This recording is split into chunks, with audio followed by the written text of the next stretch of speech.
we're going to get started here, but just a reminder, a couple things. Number one is exam 2 is a week from today, right? So today we're going to start the last chapter for exam 2. So exam 2 will be chapter 6, 7, 8, and 9. That's it. As a reminder, I've already posted the YouTube links to chapters 6, 7, and 8. They've been on Canvas underneath the section for each of those individual respective chapters. So you have the opportunity to go back and watch those to clarify any things that are confusing to you or whatnot as you start to prepare for exam 2. Keep in mind, you can still come and look at exams anytime. If I'm here, just come look, that's fine. I can't stress enough how I think that typically helps people understand what they need to do in how they answer the questions to improve. So please try to make the time to do that. Any questions? No? Okay. Ready for chapter 9. So, chapter 9 is luteal phase. So again, just to reemphasize, we spent a lot of time talking about the estrous cycle, right? Just really breaking it apart into its small components. And luteal phase is no less important than anything that we've talked about. There's some pretty extensive processes that we're going to go through to kind of help bring this cycle full circle. No pun intended there. So, again, luteal phase is broken up into 2 stages, metaestrus and diestrus. The beginning of the luteal phase is marked by ovulation. And during metaestrus, we're going to get the formation of the corpus luteum, right? So we go from a corpus hemorrhagicum into the corpus luteum. And this process of CL formation is called luteinization. Really going to have to pay attention to your terminology here in this chapter because there are several words that look kind of similar that have pretty different meanings. So luteinization is the formation of the corpus luteum, which we'll talk about in a bit. As you might expect, if the CL is forming during metaestrus, then that would mean that we're going to have rising progesterone, right? Estrogen has come down because we no longer have a follicle, and now we're getting rising rising progesterone as the CL forms, and then during diestrus, progesterone will be peaked, and will stay high unless we get luteolysis. Right? If we get luteolysis because there was a pregnancy failure for whatever reason, whether it's failure of fertilization or embryonic death or whatever, then we'll get luteolysis, which will cause the drop in progesterone and start the cycle again. Okay? So we'll enter back into another proestrus and move on. So what we're going to talk about right now is luteinization. Okay, so we're going to first form the corpus luteum, then we're going to talk about how it functions, and then probably on Thursday we're going to talk about how destruction occurs. So as you know, the corpus luteum develops from the cells that were the follicle. Right? So we have our follicle here that we've already learned about. It's got our granulosa cells on the inside. It's got our theca cells on the outside. And once ovulation occurs, the structural integrity of this follicle and the cells that are within it are much less organized, right? Remember when we talked about ovulation, we talked about having to break apart the collagen and all of the structural proteins that were holding everything together. So now, when ovulation occurs and you get the rushing out of all this fluid, all these cells that were surrounding the follicle or making up the exterior of the follicle kind of collapse upon one another. They kind of intermix. And so we no longer have this organization where the theca cells are on the outside and the granulosa cells are on the inside. And over the period of a couple of days, those theca and granulosa cells make a morphological transformation to become completely different cell types that do completely different things. Okay? And within the corpus luteum, we will have two different luteal cell types. We have small luteal cells and large luteal cells. Okay? So a small luteal cell originated from a theca cell. And a large luteal cell originate from granulosa cells.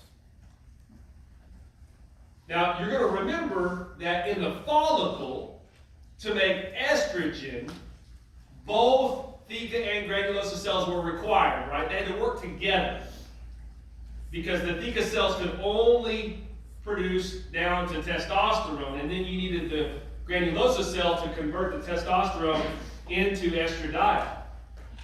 But progesterone is much higher up in the steroid synthesis pathway, right? It's above testosterone. So that's an important distinction here. Both small luteal cells and large luteal cells are capable of making progesterone. So they both make progesterone. All luteal cells make progesterone. There are differences in these cells, characteristically, like how many prostaglandin F2 alpha receptors and things like that. They are different, which is why we call them small luteal cells and large luteal cells.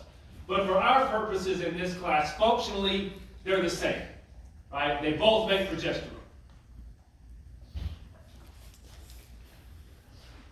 Also, during this time, it's important to notice that the vasculature, the blood vessels, are going to redevelop and reestablish themselves into this corpus luteum. Why do we need the vasculature to reestablish itself?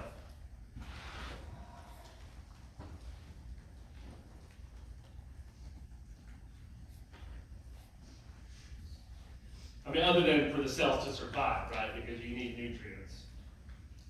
What is this tissue doing?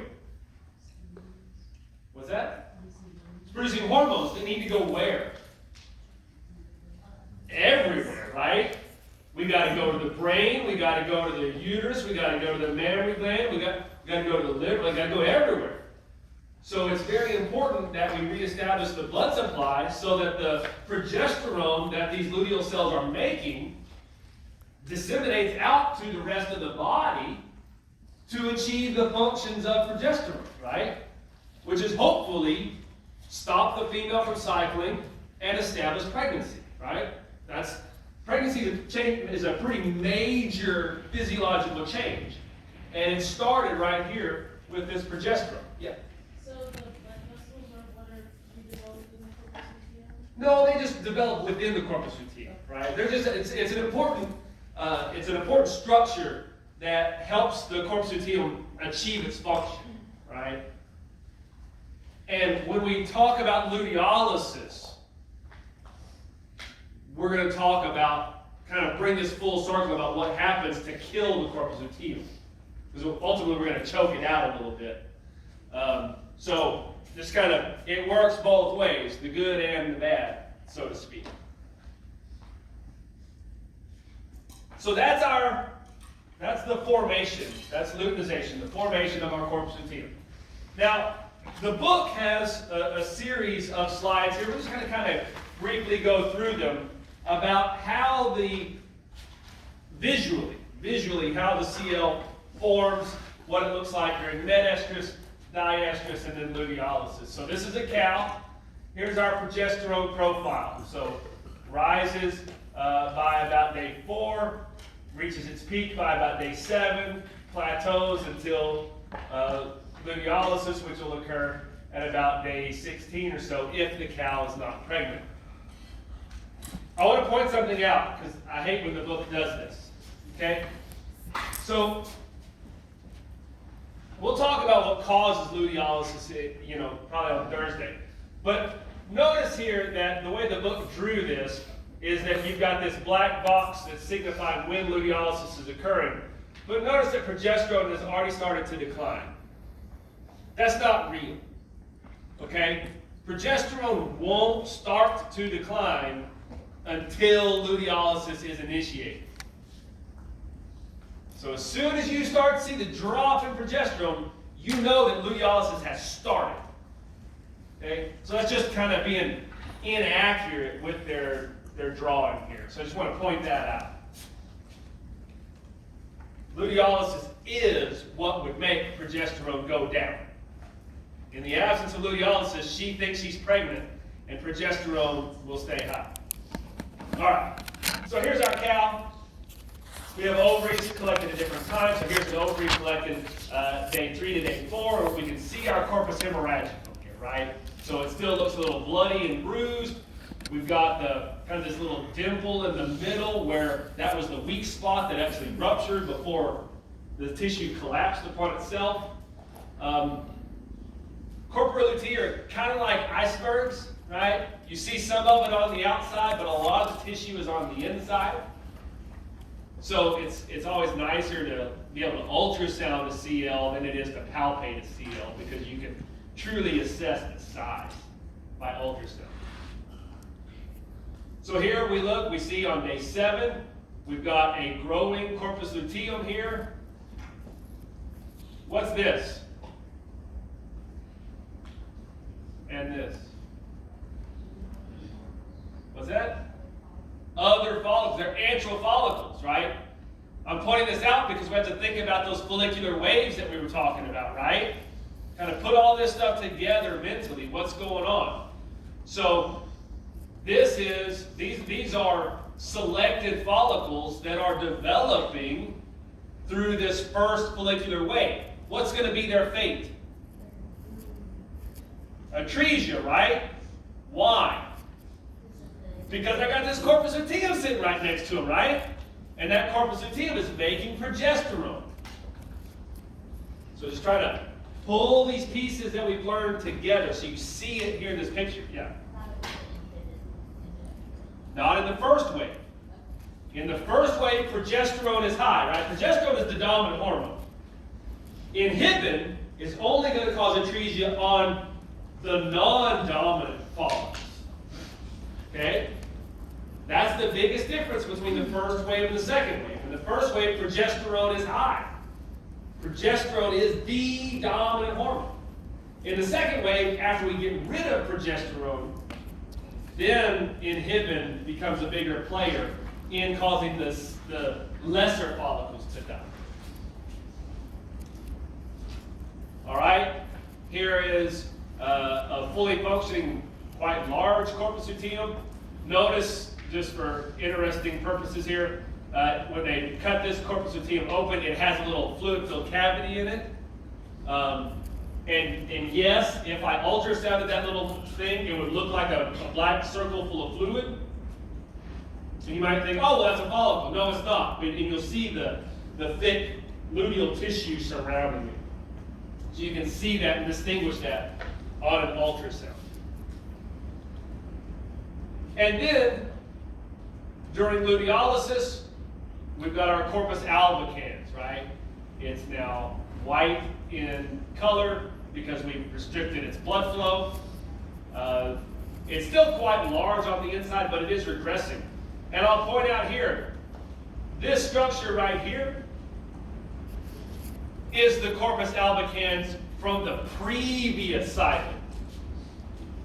So it takes a while to get rid of this scar tissue, right? This old dead tissue.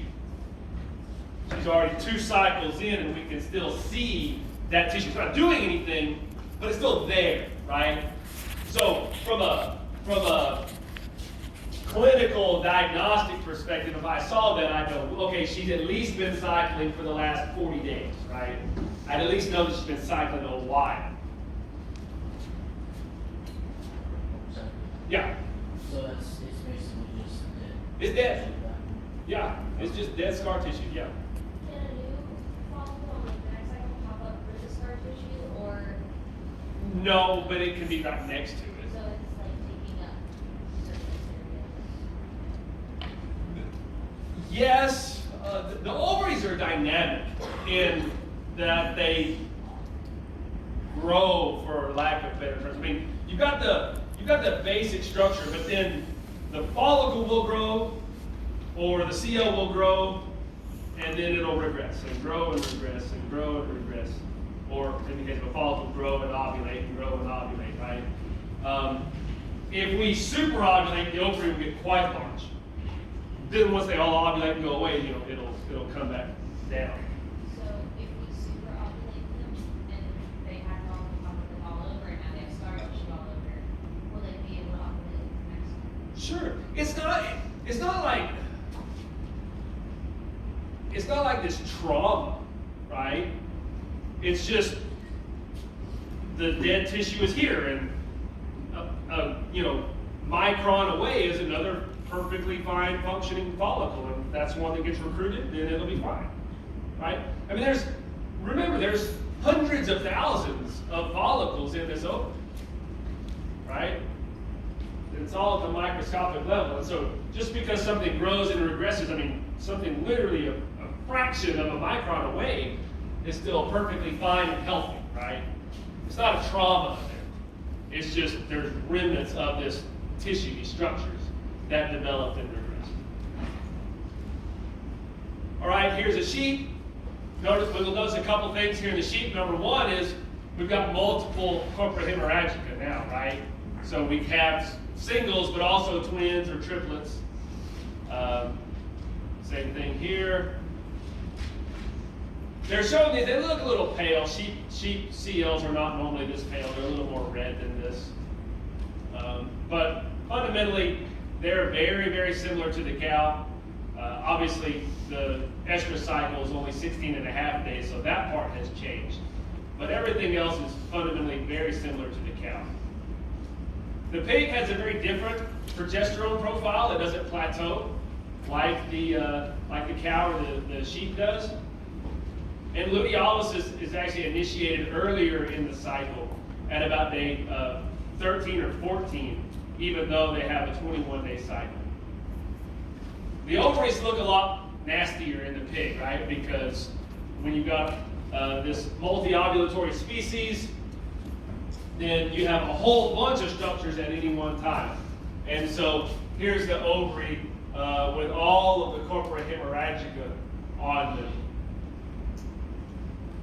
And then as they develop in diestrus, we've got all these nice, fully functioning CLs.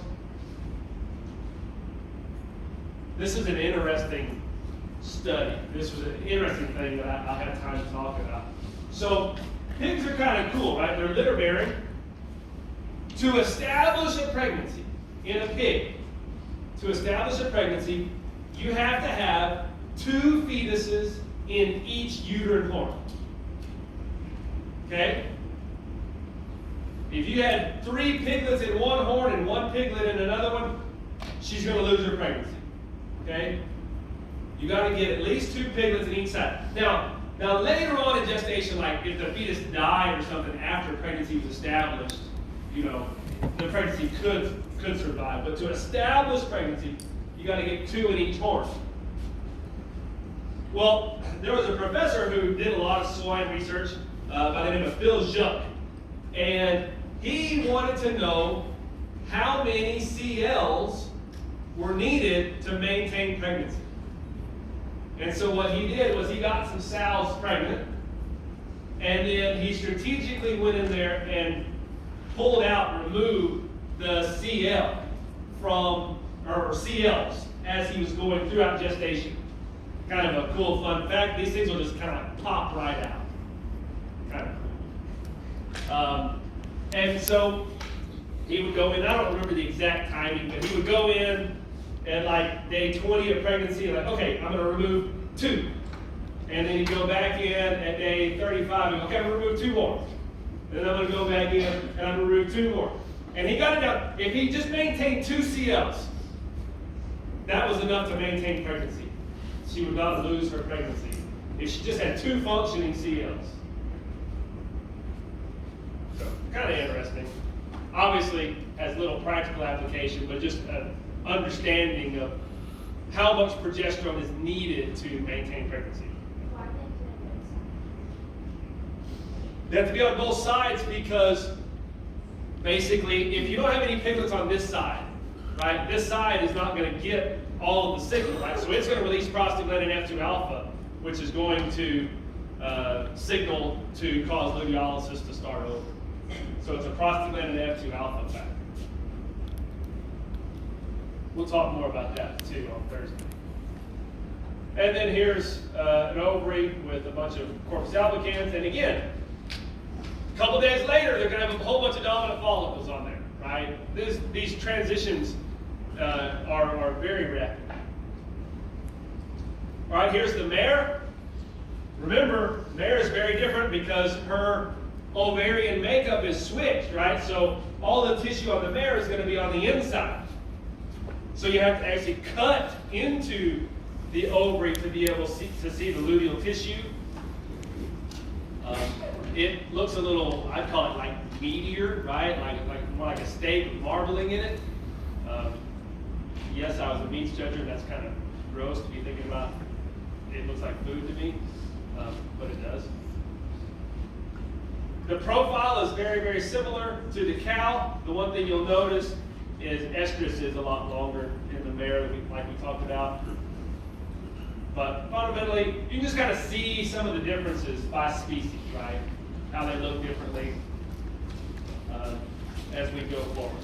All right, so we talked about that the CL is going to make progesterone. And I've already alluded to that we have to have that good vasculature to get the hormone out to the rest of the body because progesterone has to go do a lot of things, right? So what are those things? So one of the things that it does is it goes back and has negative feedback on both the hypothalamus and on the anterior pituitary. So we're going to suppress GnRH, we're going to suppress LH and FSH because we want to suppress follicular development. We want to suppress the ability of that female to cycle. So negative feedback on the hypothalamus and on the anterior pituitary. As you might expect, the uterus gets a lot of progesterone action. Lots and lots of action. But we have different compartments of the uterus, and they're going to respond differently to progesterone.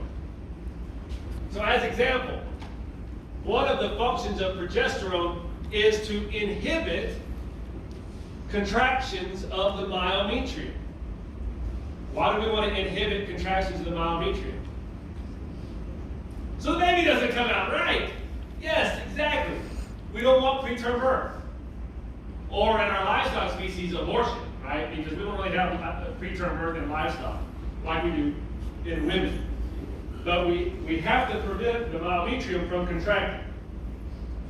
So progesterone typically inhibits the myometrium. And then on the endometrium, we consider this a positive, right?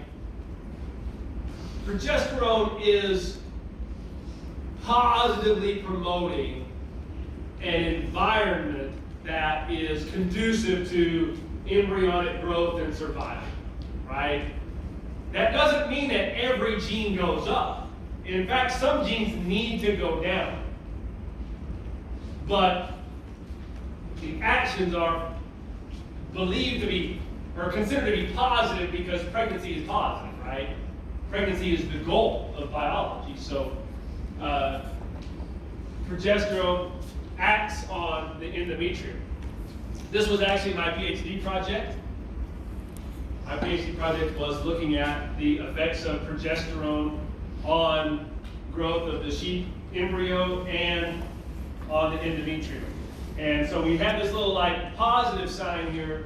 Well, I did an array study that showed that there were hundreds of genes in the endometrium that are regulated by progesterone to facilitate creating an environment that is good for the embryo.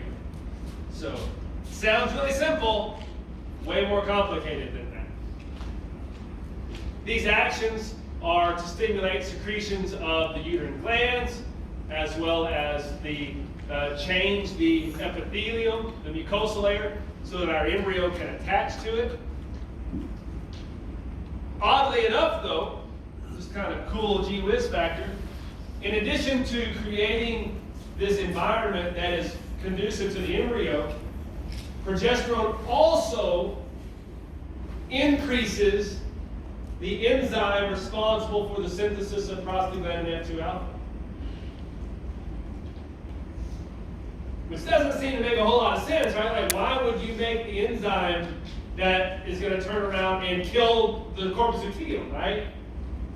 But the point is that if you're not pregnant, to try again, right? So you have to set it up to go both directions, right? You have to set it up where if you are pregnant and you get those signals, then you're ready to establish. But if you're not pregnant, if you don't get the signal from the embryo, we'll try again, right? So progesterone has both of those actions on the endometrium. And then later in gestation, as pregnancy has progressed, we're also going to get actions of progesterone on the mammary gland, right? Development of the alveolus to promote mammary gland development. And there are a number of other hormones involved in the development of the mammary gland, which we probably won't really talk about this semester. Most of those are being produced by the placenta, because there's no point growing a mammary gland until you have a developing pregnancy or fetus. So very, very diverse actions of progesterone. Just like we learned that there were very, very diverse actions of estrogen, right?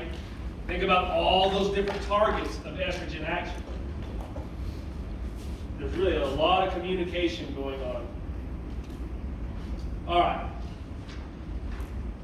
So, to this point, right, we've formed a corpus luteum through the process of luteinization. We have talked about what some of the targets of progesterone action are. Now what we're going to talk about is how does a luteal cell make progesterone? Right? What goes into a luteal cell making progesterone? Again, both small luteal cells and large luteal cells make progesterone. They do it the same way. So the question is how?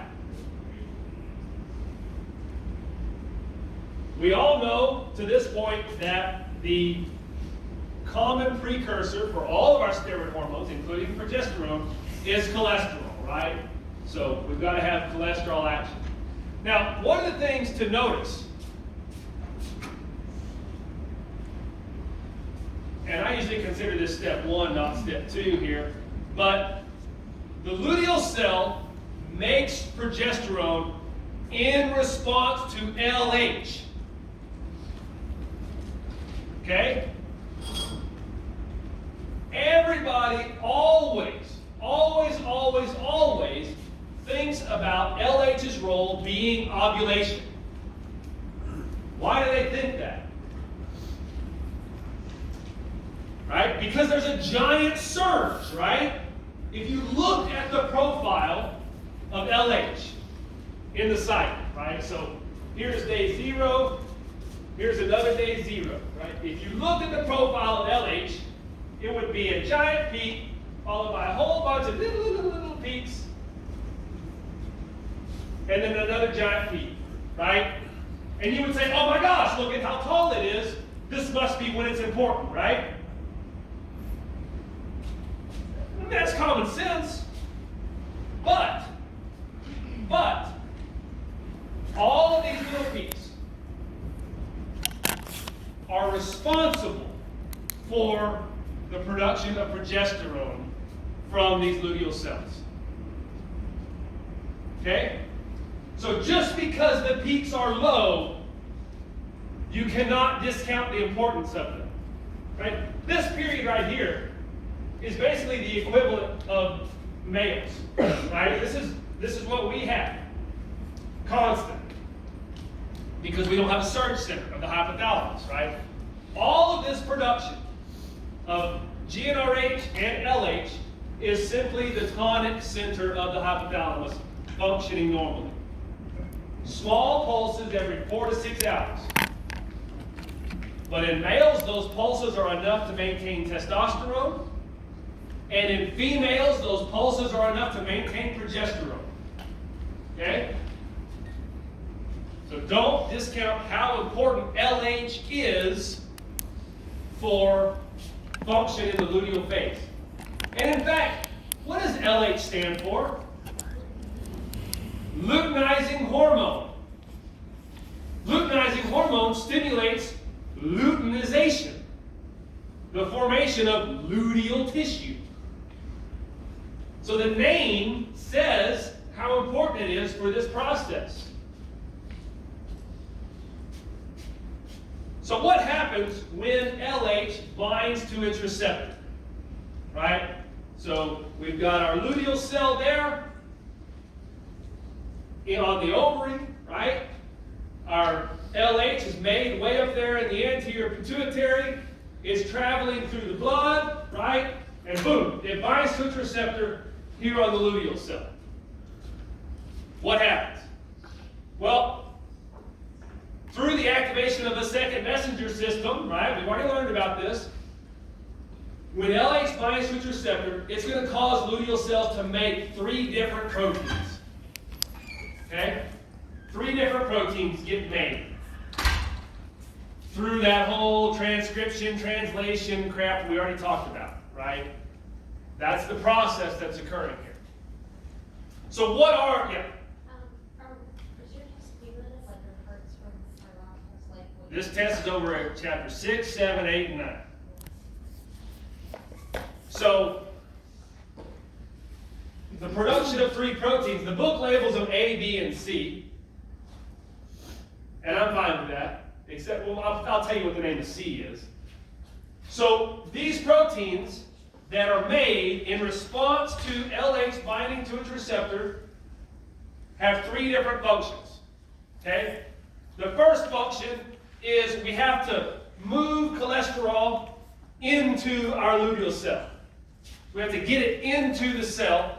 It's attached to a carrier protein or a chaperone protein as it's traveling through the blood. So protein A gets cholesterol into the cell. Without cholesterol, we can't make any steroid hormones, right? So getting us the substrate is the first important step. The second step, protein B, is cholesterol esterase.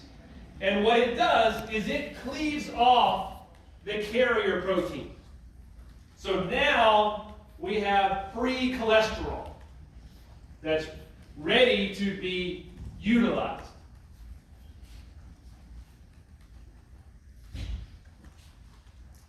And the third protein is called STAR,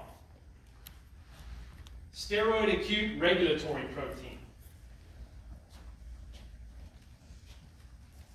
STAR is believed to be the rate-limiting enzyme in this process.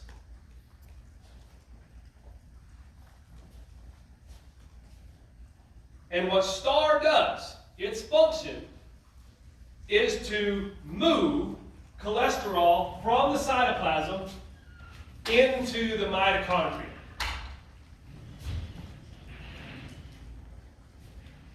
Yeah. What does STAR stand for? Steroid acute regulatory protein. I'm not going to ask you to tell me. I mean, you might say STAR, but you don't have to spell out steroid acute regulatory protein. I just want you to know that that is an acronym, not just some cool name. So, STAR moves cholesterol from the cytoplasm into the mitochondria. And once cholesterol is in the mitochondria, it becomes enzymatically converted from cholesterol into pregnenolone. So we've started the steroid synthesis pathway once we get our cholesterol into the mitochondria. And so we get enzymatic conversion here. That's step 6. Once pregnenolone is made, pregnenolone gets moved back out of the mitochondria into the cytoplasm. And a different enzyme acts on pregnenolone to enzymatically convert it to progesterone.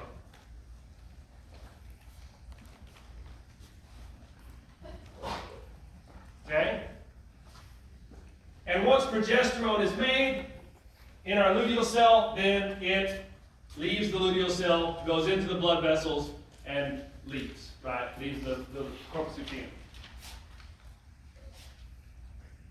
Yeah? Can you repeat what protein B is? Sure. I actually was going to go back through it all, just kind of summarize.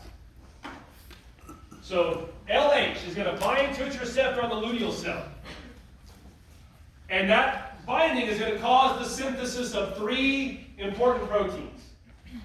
Right?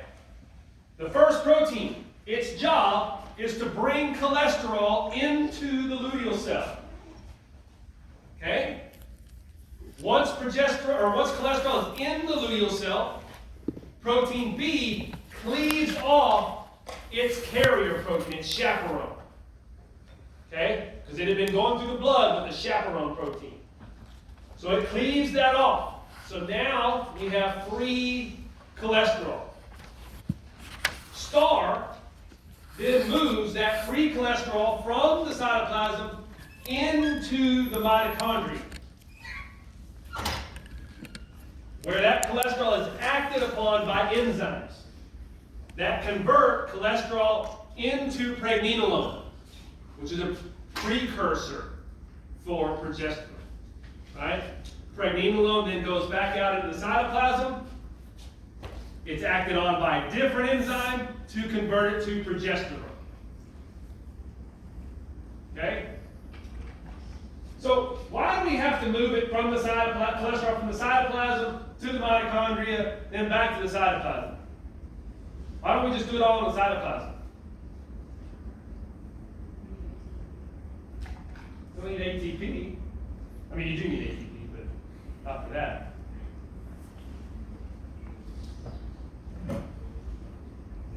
It's where the enzyme's located, right? It just so happens that this enzyme right here is a mitochondrial enzyme.